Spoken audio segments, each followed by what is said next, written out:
골짜기라는 것은 굉장히 좁은 것을 의미합니다. 근데 양옆에 산은 높이 있는 것을 골짜기라는 단어를 씁니다. 그런데 그것은 어둡고 침침하고 음침한 골짜기라고 말했습니다. 근데 그러한 골짜기를 할 수 없이 사람들이 이렇게 지나가야 되는데 강도나 산적이 나타나서 물건을 빼앗는 정도가 아니라 죽이기 때문에 사망의 골짜기라고 그랬습니다. 우리 인간관계가 그렇지 않습니까? 근데 여기는 너무 어둡고 침침해가지고 뒤돌아보면 귀신이 나올 것처럼 마음에 불안한 음침한 골짜기를 다윗도 걷지만은 우리도 지금 걷고 있습니다. 솔직히 얘기하는데요, 이번 가족 초청주일이나 친구 초청주일에 오셔서 등록하신 분들이요, 예수 믿고 신앙생활하게 되어지면 믿지 않을 때보다 더 삶이 좁고 낮고 어둡고 음침한 골짜기가 될 수 있습니다. 이유는 이 세상의 모든 사회 구조는 반하나님 비기독교적이기 때문에 내 신앙생활을 가만히 두지 않기 때문인 것입니다. 그럼에도 불구하고 다윗이 이 인생의 골짜기를 어떻게 통과해서 승리의 환호성을 외칠 수가 있었느냐 하는 그 문제입니다. 다윗이 성경을 통해서 우리들에게 보여준 것은 최악의 상황을 당하게 되어지면 최고의 믿음을 하나님께 보이는 것이었습니다. 이것이 여러분 인생과 신앙생활의 승리의 비결인데, 어떠한 방언과 예언과 분별의 은사와 입심보다 귀히 여겨야 될 은사인데, 그것은 내가 인생 살아가면서 신앙적으로나 가정적으로나 사업적으로나 건강적으로 인간관계에 있어서 어려움이 있을 때 정신을 바짝 차리고 기억해. 나 하나님의 자녀인데 주여 지금 최악의 상황입니다.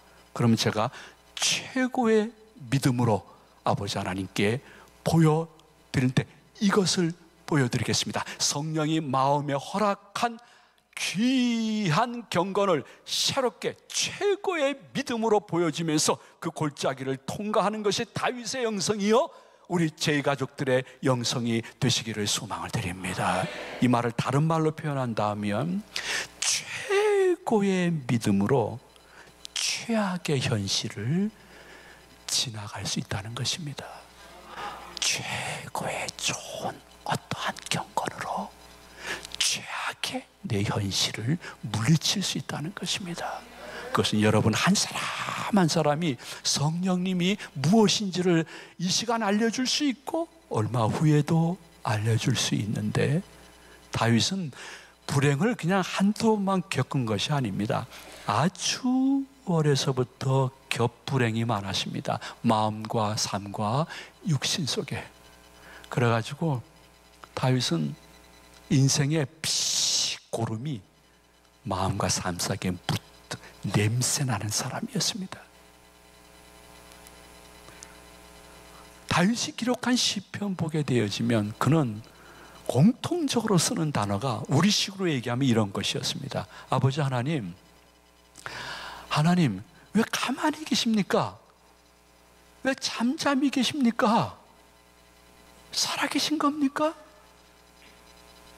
근데 하나님, 저 원수들은 왜 이렇게 모든 일이 잘 되고 있습니까? 하나님, 혹시 주무시는 겁니까? 하나님, 저 가지고 장난치시는 것입니까? 이제는 그러지 마시고 하나님 일어나소서, 깨어나소서, 그리고 저와 좀 함께해 주셔서 하나님만이 나의 유일한 목자요, 나의 피난처여 도피성이여 산성인 것을 저에게 보여주시고, 저를 보는 주위 사람들이 하나님이 살아계시고 저분과 함께하는구나, 이것을 알려줄 수 있는 제가 되게 하여 주시옵소서. 이것이 시편에 나오는 계속 다윗이 인생의 피고름 속에서 외쳤던 내용들입니다. 그러면서 그분은 나의 목자시요 산성이요 도비성이요. 와, 피난처인 것을 고백할 수 있었던 원인이 무엇이었을까? 그 원인은 다시 한번 말씀드립니다. 최악의 상황에서 최고의 믿음을 보여드리기 위해서 뒤돌아 그분께 가신 것이요, 최고의 신앙으로 최악의 상황을 지나갈 줄 아는 지혜가 있었기 때문인 것입니다.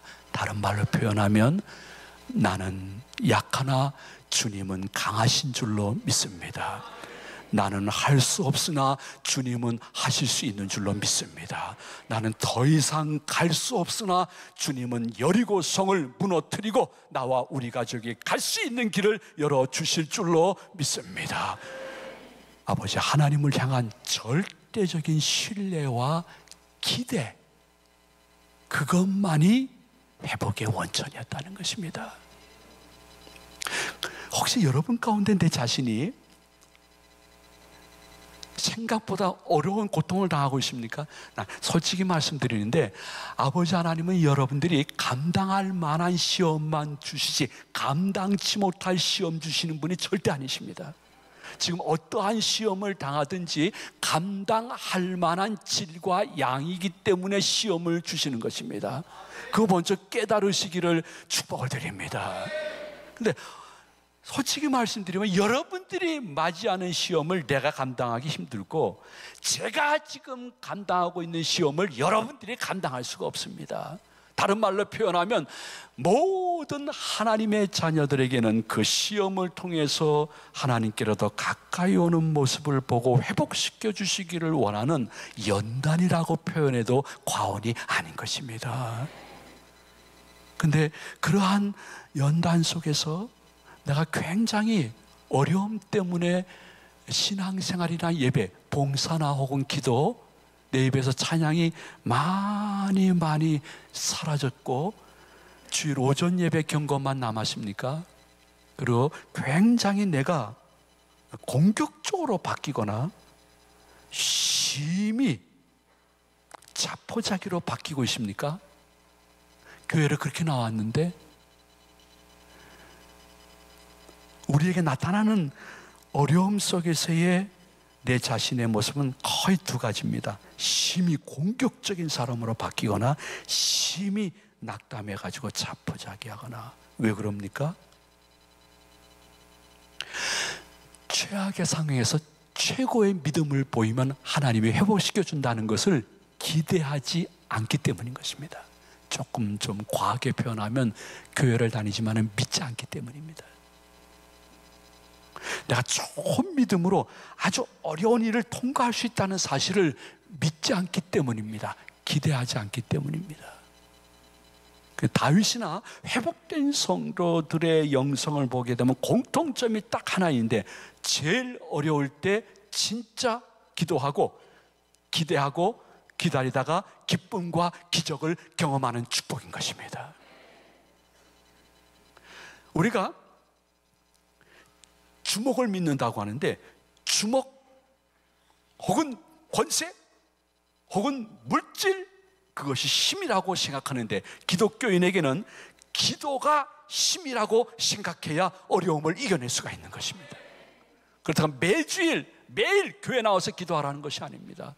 내 생활 속에서 생활 영성의 기도를 무시로 성령 안에서 드리면서 주여 이 최악의 상황에서 내가 최고의 믿음을 보이는 것은 그렇기 때문에 더 기도하고 기대하고 기다리다가 기쁨과 기적을 경험해서 나도 다윗처럼 시편 23편을 다른 사람에게 간증하겠다는 성도를 외면치 아니하시는 하나님을 개인적으로 만날 수 있는 여러분들 되시기를 주님의 이름으로 축원을 드립니다. 왜냐하면요, 제일 좋은 사진은 기술로 얻을 수 있는 게 아닙니다. 기회를 볼 줄 알아야 됩니다. 어떠한 사진인지 내가 찍은 사진은 영혼 속에서 단 한 장밖에 없는 사진입니다. 나한테는 다 귀한데 다른 사람들도 이런 사진은 어떻게 나왔어요? 기술이 아닙니다. 기회를 얻은 것입니다. 어떻게 기회를 얻었을까? 조금 더 인내하고 그 장소를 떠나지 않았기 때문인 것입니다. 우리 기독교인들이 나만이 알고 있는 고난 속에서 인생의 기술이 아니라 기회를 얻을 수 있는 방법은 조금 더 인내하고 주님 곁을 떠나지 않는 것입니다. 그러면 분명코 여러분들은 내가 사망의 음침한 골짜기를 지금 걷고 있지만은 해를 두려워하지 않을 것은 주님이 지금 나와 함께 하시는구나. 주님이 목자들이 갖고 있는 무기, 지팡이와 막대기로 양들을 보호하고 맹수를 내쫓고 푸른 초장 쉴만한 물가로 인도하시고 그리고 안전한 우리 속으로 인도하시는 그분을 양들이 만나듯이 나도 만났었고 앞으로도 만날 수가 있는 것입니다. 근데 우리가 본문을 보게 되면 놀라운 대조를 보게 됩니다. 그 단어의 대조인데요, 사망의 음침한 골짜기, 이런 단어하고요, 주의 지팡이와 막대기, 이런 단어가 대조를 이루고 있습니다. 자, 사망의 음침한 골짜기, 주의 지팡이와 막대기, 무슨 의미입니까? 여러분, 선명하고 너무너무 마음에 감동이 되어지는 별들을 보려고 하면 반드시 필요한 것이 있습니다. 그것이 어두움인 것입니다. 별을 보려고 하면 어두움을 경험해야 됩니다. 하나님의 생생한 개인적인 나를 향한 회복을 경험하려고 그러면 인생에 가끔 어두움이 필요한 것입니다. 그러므로 여러분 스스로 마음속에 간직해야 될 것은, 그것이 시험이든 연단이든 생각보다 너무 힘든 일 때문에 내가 주일 오전 예배 나오는 것조차 버겁습니까? 저주가 아닙니다. 그것은 별을 볼 수 있는 어두움이기 때문에 조만간 내 믿음만 변치 않으면 회복이요 승리의 지름길인 것입니다. 여러분이 다른 사람, 어떠한 교인이나 어떠한 가정을 보면서 아유 저 집이 아이고야 세상에 아유 그렇게 말씀대로 안 살더니 한번 크게 얻어맞았구만, 아이고 내가 보기에는 불신앙의 모습보다는 하나님이 좀 적게 때리신 것 같아, 이러면서 막 친구들한테 여러분 조자조자하면서 얘기하잖아요. 얘기하는 건 표현의 자유니까 건들지 않아요. 그러나 한 가지는 기억해요. 그분이 주님께만 돌아오면요, 그분이나 그 가정이 고통을 당하는 것이 그 가정에게는 도리어 은혜와 복과 회복과 다른 승리를 얻게 되어지는 비법이기 때문에 우리가 함부로 얘기하면 안 되는 거예요. 여러분, 돌아온 탕자가 있습니다. 통칭 이제 돌탕이라고 하는데, 이 돌탕이 아버지 곁을 떠나가지고 너무너무 그냥 허랑방탕하게 생활을 했습니다. 그러다가 진짜 더 이상 갈 수 없을 정도로 더 좁아진 자기 인생 골목에서 뒤돌아서서 아버지 집으로 돌아가십니다. 그리고 이 돌아온 탕자 돌탕이 아버지와 어머니 그리고 형제들과 모든 종들과 함께 앉아서 간증했다면 이렇게 간증했을 것입니다. 저는 돌아온 탕자입니다. 아버지 곁을 떠나서 허랑방탕하게 살았고 세상의 헛된 욕망과 수없는 음란한 짓을, 그리고 아버지가 보기에 섭섭한 짓을 반복적으로 했던 용서받지 못할 아들입니다. 근데 놀라운 사실은 아버지가 돌아온 나를 받아주셨다는 것입니다. 그리고 그 아버지가 너무너무 반가워서 큰 잔치를 벌여주시고 언약의 증표인 너는 원래부터 내 자식이야, 돌아온 자식이 아니야. 언약의 반지를 끼워주셨습니다. 제가 느낀 게 하나 있습니다. 아마도 제가 돌탕이 되지 않았다고 하면 아버지의 집이 이렇게 그립고 평안할 수가 없었을 것입니다. 제가 과거에 이러한 과정, 어려움을 겪지 않았다고 하면 저는 아버지의 사랑의 깊이와 높이와 넓이를 도저히 깨닫지 못하는 불평 많은 자식이었을 것입니다. 돌아와서 가만히 맞아주신 아버지의 집안들을 돌볼 때 느끼는 것, 내가 돌아온 탕자가 아니었다고 하면 이 일을 하면서 하루에 몇 번씩 내가 불평을 했을 것인데, 나는 아버지가 시키는 일이 너무 기쁘고 고맙고 내가 이런 일 해도 되나 할 정도로 감사 속에 이 일을 하고 있습니다. 저는 탕자의 삶을 산 것이 결국 저에게는 회복이요 축복이었습니다. 돼지는 넘어지고 자빠지고 그리고 뒹굴어 엎어지기 전에는 맑은 하늘을 볼 수 없듯이 제가 그러한 인생이었습니다. 제가 당한 고난은 지금 돌이켜보니 도리어 위장된 축복이었습니다. 돌아온 탕자가 간증 집회를 했다 하면 100% 이렇게 간증을 했을 것입니다. 저는 제일 우리 기독교가 조심해야 될 것은 무엇이냐면, 예수 믿고 교회 나오면 그때부터 죽을 때까지 모든 일이 평탄하게 잘 이루어지고 영육과 자식과 사업과 모든 건강이 다 좋아질 것이라고 얘기하는 것이 기독교의 큰 함정이라고 생각합니다. 우리가 가져야 될 것은, 우리가 예수를 믿는다는 은혜는 분명히 그 무엇과 바꿀 수 없는 엄청난 은혜이지만은 예수님을 믿기 때문에 더더욱 예수님의 제자처럼 살라 그러면 삶이 힘들고 어렵고 외롭고 더 돈 벌기 힘듭니다. 더 인간관계 갖기 어렵고 더 이상 취미 생활 그들과 할 수가 없는 지경까지 가게 될 것입니다. 그러면서 오는 상대적인 박탈감이 교회 다니기 때문에 있을 수가 있습니다. 그러나 한 가지 꼭 기억해야 될 것은, 모든 신앙생활이 완료된 후 우리가 죽어 하나님 앞에 설 때에 최후 승리자가 되어서, 상징적인 의미지만은 흰 두루마리를 입고 그분의 백보자 앞에 설 수 있는 사람들의 특징을 이야기할 때, 예수 믿고 신앙생활함으로 말미암아 있어지는 고난을 통과한 자, 지난 자 혹은 이긴 자가 그분의 천국 잔치에 동참할 수 있음을 요한계시록 7장 14절은 이렇게 말씀하고 있습니다. 우리 한번 다 같이 믿음으로 고백합니다. 내가 말하기를 내 주여 당신이 아시나이다 하니 그가 나에게 이르되 이는 큰 환난에서 나오는 자들인데 어린 양의 피에 그 옷을 씻어 희게 하였느니라. 아멘.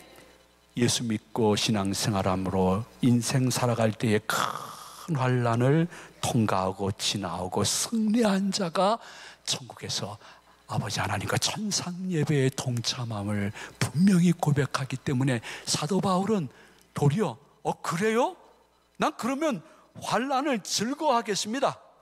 내가 환난을 통해서 내가 그럼 강해지고 더 좋아지고 하나님과의 관계가 선명해지는 것입니까? 그리고 산 소망이 생기는 것입니까? 나는 도리어 환난을 즐거워하면서 지나겠다고 로마서 5장 3절 4절에서 이렇게 고백하고 있습니다. 우리 믿음으로 고백합니다. 다만 이뿐 아니라 우리가 환난 중에도 즐거워하나니 이는 환난은 인내를, 인내는 연단을, 연단은 소망을 이루는 줄 알미로다. 아멘. 말씀을 마칩니다. 저는 신앙생활이라는 게 계속 마음전쟁이라고 생각합니다. 여러분, 이렇게 교회 생활하고 신앙생활 하잖아요. 이거 결국에 따지고 보면 마음전쟁입니다. 왜? 내가 어떠한 마음을 품느냐에 따라서 내 언행이 완전히 판가름되기 때문입니다. 그러므로 이 마음 전쟁에서 우리가 승리할 수 있는 방법은 무엇이냐면, 지금 그 순간에 나름대로 최악의 상황이지만은 최고의 믿음 한 가지를 보이는 11월 달을 보내는 것입니다. 내가 다 어쩔 수 없어 다시 아버지께로 돌아가면 그분은 절대로 나와 여러분들을 내팽개치는 분이 아니라 생각보다 더 기쁘게 맞아주면서 지팡이와 막대기로 그때부터 더 보호해 주실 것입니다. 문제는 내 마음입니다. 그것을 믿느냐 믿지 않느냐, 마음 전쟁입니다. 근데 사랑하는 제 가족 여러분, 이 말씀을 시청하시는 모든 시청자 여러분, 기억하셔야 됩니다. 조금 더 신앙의 깊이에 들어간다고 하면 놀라운 것을 발견하게 됩니다. 그것은 최악의 상황에서 최선의 믿음을 보여 하나님이 기뻐하시면서 지팡이와 막대기로 지나가게 한 것도 돌이켜보면 내가 한 것이 아니라 나를 그분이 그렇게 이끌어 주셨기 때문에 그분께 영광과 감사와 사랑을 바치게 되어지는 것입니다. 나의 나된 것 다 아버지 하나님의 은혜요 인도하심이었습니다. 그러므로 여러분이 이번 한 주간 지나면서 여러분의 어떻게 보면 고백이요, 기도 제목이요, 찬양이요, 그리고 승리와 한호성은 이것이 되어야 됩니다. 어디에서 무엇을 하든지 이번 한 주간만이라도 내가 사망의 음침한 골짜기를 다닐지라도 해를 두려워하지 않을 것은 주께서 나와 함께 하시는 줄로 믿습니다. 주의 지팡이와 막대기가 나를 안위해 주실 줄로 믿습니다. 이것이 여러분의 삶의 일용할 양식이 되어서 다음 주에 올라올 때는 회개 기도보다 감사와 찬양 속에 올라올 수 있는 모든 제 가족들 되시기를 주님의 이름으로 축원해 드립니다. 축복합니다.